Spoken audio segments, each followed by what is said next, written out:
नमस्कार दोस्तों, कैसे आप सभी। आशा करते हैं आप सभी बढ़िया होंगे और अपने अपने पढ़ाई में लगे होंगे। तो आज हम करने जा रहे हैं बिहार बोर्ड क्लास 10 जो पॉलिटिकल साइंस है। पॉलिटिकल साइंस का जो पहला चैप्टर लोकतंत्र में सत्ता के समय वो खत्म करेंगे। तो चलिए आज की क्लास की शुरुआत करते हैं। और इस टॉपिक में या इस चैप्टर से हम टोटल पढ़ने जा रहे हैं इस चैप्टर में टोटल पढ़ने जा रहे हैं टोटल ऐसे 10 सवाल। ठीक है, 10 ऐसे लघु सवाल रहेंगे। लघु के ऐसे 10 सवाल रहेंगे जो आपको बोर्ड एग्जाम में पूछे जाने की पूरी संभावना रहेंगी। तो चलिए आज की क्लास की शुरुआत करते हैं। और हाँ, एक और चीज, सबसे ज्यादा जरूरी चीज है कि अगर चैनल को अगर आपने अभी तक सब्सक्राइब नहीं किया तो चैनल को सब्सक्राइब कर लीजिए। इससे हमें मोटिवेशन मिलता है और हम कंटिन्यू आपके लिए वीडियो बनाते हैं। इसलिए आज की क्लास की शुरुआत करते हैं। पहला सवाल में है कि हर सामाजिक विभिन्नता सामाजिक विभाजन का रूप नहीं ले सकती है। कैसे?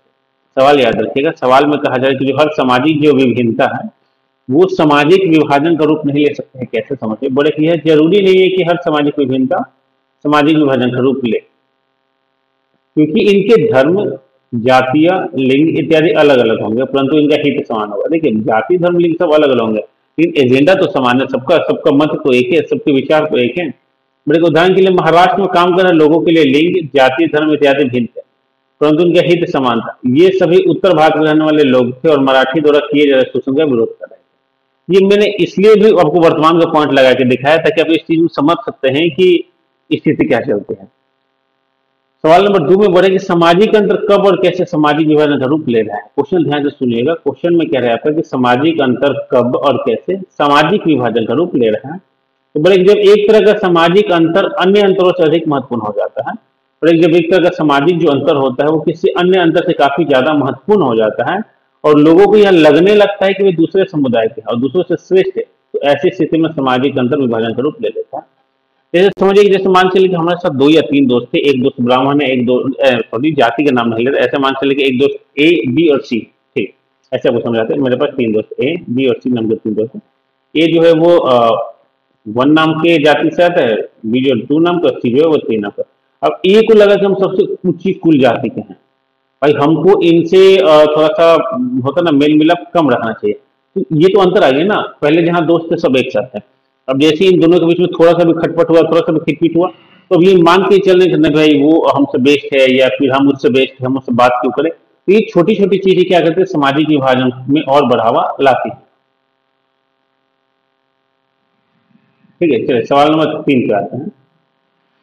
प्रश्न नंबर 3 में कह रहा है आपका, बोले कि सामाजिक विभाजन की राजनीति के परिणाम स्वरूप ही लोकतंत्र व्यवहार में परिवर्तन होता है। भारतीय लोकतंत्र के संदर्भ में इसे स्पष्ट करें। ठीक है, बोले कि इसको कैसे स्पष्ट करें समझिए। बोले कि सामाजिक विभाजन की राजनीति का परिणाम लिखित 3 चीज पर निर्भर है। पहला, लोग अपनी पहचान स्व अस्तित्व तक ही सीमित रखना चाहते हैं। मतलब लोग चाहते हैं कि हमारी जो पहचान है वो हम तक ही सीमित रहे, ज्यादा लोगों तक या किसी दूर के लोगों तक हमारे बारे में उसकी जानकारी ना हो। क्योंकि प्रत्येक मनुष्य में राष्ट्रीयता चेतना भी होते हैं। कोई एक चेतना बाकी चेतनाओं की कीमत पर उग्र होने लगती है तो समाज में संतुलन पैदा होती है। समाज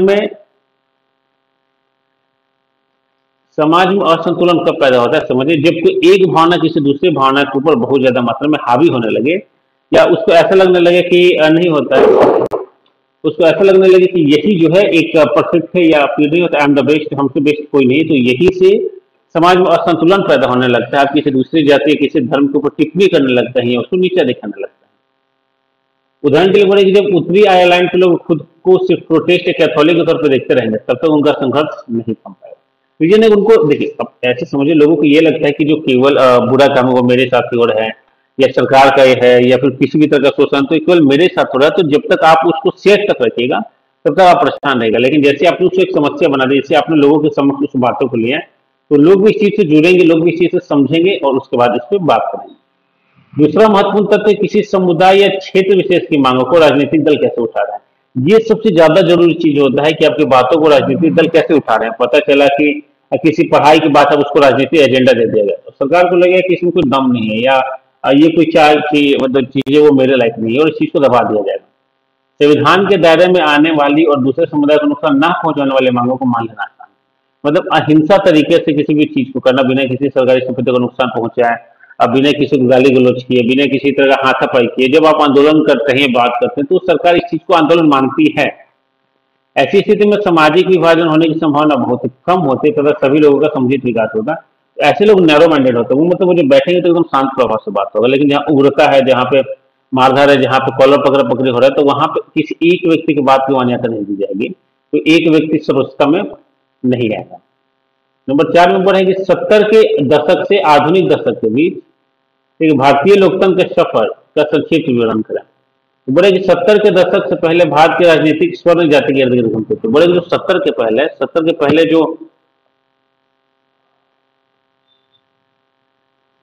एक मिनट रुकेगा,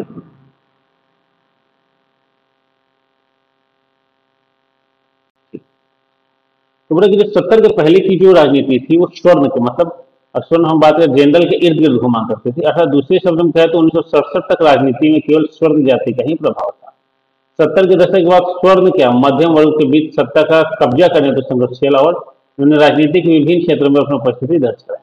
देखिए एक निश्चित समय तक ये कहा जाता है, एक निश्चित समय तक, एक निश्चित सालों तक केवल एक ही कैटेगरी के लोगों का वर्चस्व रहा, लेकिन धीरे धीरे अन्य कैटेगरी के लोगों ने भी इसमें रुचि लेनी शुरू की और धीरे धीरे उनकी प्रतिस्पर्धा बढ़नी शुरू हो गई तथा अपनी नीतियों से सरकार के ध्यान को अपनी तरफ आकर्षित किया। वर्तमान समय में भारत की राजनीति में पिछड़े वर्ग के प्रभाव को देखा जा सकता है। अब बिल्कुल देख सकते हैं कि कैसे किसी भी देश में स्थिति में जाति धर्म को बिना बंटवारा हुए एक नॉर्मल या कितने बेहतर तरीके से किसी भी चीज को लागू या सफल हासिल किया जा रहा है। क्वेश्चन नंबर 5 में बोले कि सामाजिक विभाजन की राजनीति का परिणाम किन किन चीजों पर निर्भर करता है। तो बोले कि सामाजिक विभाजन की राजनीति का परिणाम सरकार के रूप पर निर्भर करता है। पिछड़ों एवं दलितों के प्रति न्याय की मांग को सरकार शुरू से ही खारिज करती रहती है। देखिए जितने भी पिछड़े थे, दलित थे, जो सरकार से मांग किया करते थे, सरकार उस बात को खारिज कर देती थी कि मानना ही नहीं है या फिर नहीं होता, इसकी कोई जरूरत ही नहीं है। बोल रहे कि आज भारत बिखराव के कगार पर होता, लेकिन सरकार इनके सामाजिक न्याय को उचित मानते हुए सत्ता में साझेदारी बनाया और इनको देश के मुख्य धारा में जोड़ने का ईमानदारी से प्रयास किया। सरकार ने हमेशा इस चीज का समर्थन किया कि कैसे हमें इस चीज को रोकना है, कैसे जाति व्यवस्था टूटने से बचानी है और कैसे हर किसी जाति को एक साथ एक रूपता से लेकर चलना है। बोले कि भावी समाज में लोकतंत्र का जिम्मेवारी व उद्देश्य एक पंक्ति में लिखा। क्वेश्चन नंबर 6 में बोले कि लोकतंत्र लोगों के द्वारा तथा लोगों के लिए शासन है। अगर ये लाइन आपसे पूछे तो ये लाइन याद रखेगा, ये लाइन था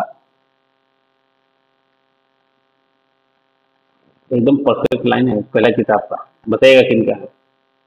ये अब्राहम लिंकन का था। बोले कि यह लोकतंत्र की एक सर्वमान्य परिभाषा है जिसका अर्थ होता है कि लोकतांत्रिक देशों में शासन करने वाले प्रतिनिधि लोगों द्वारा चुने जाते हैं। देखिए दिक्कत क्या है ना, लोगों को वो जो प्रतिनिधि वोट मांगने आते हैं तो प्रतिनिधि होते हैं, लेकिन जब वो चुनाव जीत जाते हैं तो भगवान बन जाते हैं। उनको लगता है कि हमसे बेस्ट कोई नहीं। एग्जैक्टली में देखिएगा संविधान ये कहते हैं कि जितने भी प्रतिनिधि चुनाव जीतने के बाद किसी भी पोस्ट पे वो एक जनता का नौकर ही है। रियलिटी में यहाँ जो मालिक है उसका शोषण होता है, जो नौकर है वो बेहतर ढंग से और बढ़ता चला जाता है, क्योंकि गरीबों के हक की बात में, गरीबों के हक के बारे में लड़ाई करने वाले ही नेता सबसे पहले अमीर होते हैं। गरीब जो थे वो आज भी गरीब रह जाते हैं। लेकिन भावी समाज को लोकतंत्र को मजबूत करने की बड़ी चुनौती है ताकि लोग अपनी मर्जी से सही प्रतिनिधि का चुनाव कर सके। इसीलिए लोकतंत्र में साफ साफ कहा जाता है कि आप अपनी मर्जी से एक ऐसे व्यक्ति का चुनाव करें जो आपकी समस्या को सुने, जो आपके समाधान को हल कर सके।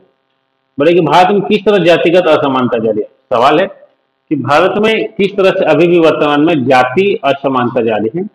बोले कि विश्व के विभिन्न क्षेत्रों में जाति पर आधारित विभाजन विद्यमान है, जिसमें भारत भी शामिल है। भारत की तरह दूसरे देशों में भी पेशा का आधार वंशानुगत है, जो पीढ़ी दर पीढ़ी अपने आप चला था।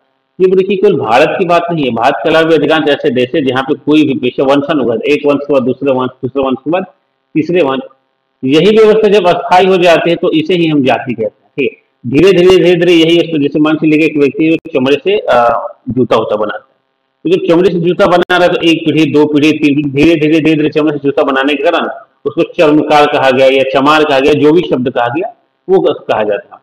तो लेकिन जाति की पहचान एक अलग समुदाय के रूप में होते हैं। उदाहरण के लिए कि इसकी पेशा भी एक दूसरे से मिलती है, इसका खान पान एवं शादी ब्याह भी अपने समुदाय में ही होता है। यदि किसी कारणवश एक जाति का लड़का या लड़की अन्य जाति के लड़के लड़की से विवाह कर लेता है तो ऐसी स्थिति में इस व्यक्ति को उस जाति से छाट दिया जाता है। मतलब बोले कि कहने में आसान लगता है कि जाति नहीं है या बड़ा नहीं है, छोटा नहीं, एक्सेप्ट होता है।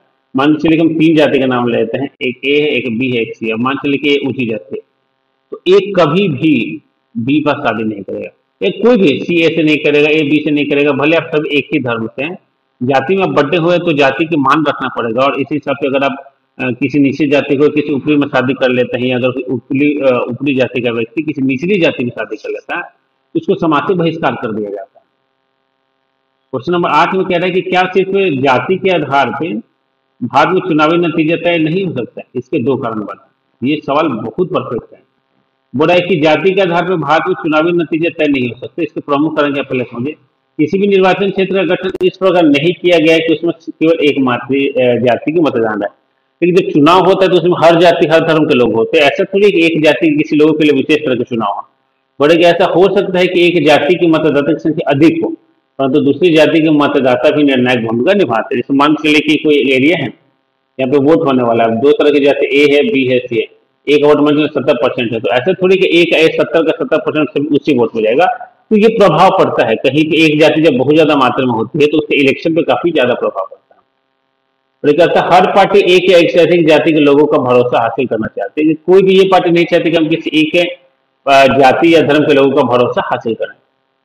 नंबर 2 में करें, यह भी कहना ठीक नहीं होगा कि कोई पार्टी विशेष को एक ही जाति का वोट हासिल कर सत्ता में आता है।